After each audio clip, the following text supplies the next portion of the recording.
I'm EDIE Lush here at the Hub Culture Pavilion in Copenhagen, and I'm delighted to be joined by HIDEMI TOMITA. He's from the Corporate Social Responsibility Department of SONY.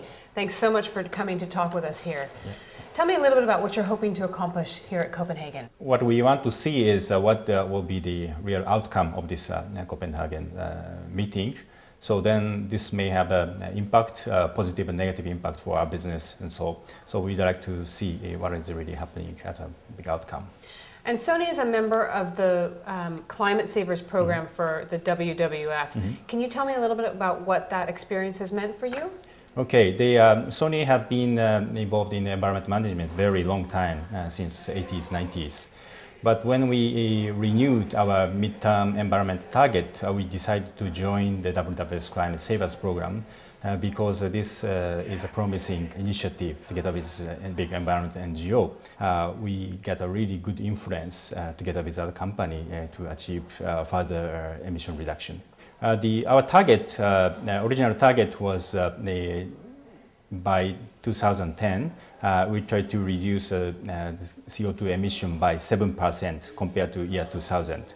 So, but already last year, 2008, we have already achieved this target. So, in this regards, we are trying to go further. So, recently we renewed this target. So, by 2015, we try to achieve 30% reduction.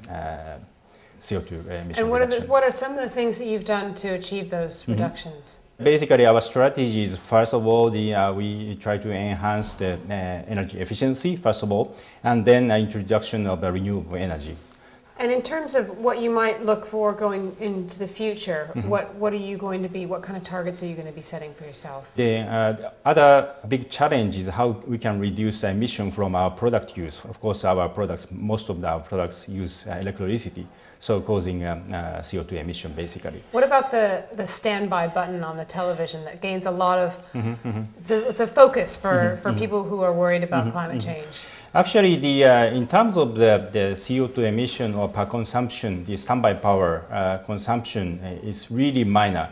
Actually, SONY have a very, very long history about tackling with standby power. So then already the standby power consumption is really minimum level. So basically, it's not really contributing factor compared to the operational power mode.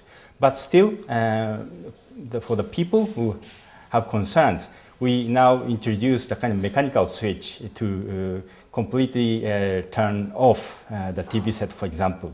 For example, if you're traveling abroad 2 weeks, 3 weeks, you want to completely shut down standby power, you can just switch off with mechanical switch. Reintroduce that kind of idea for further emission reduction.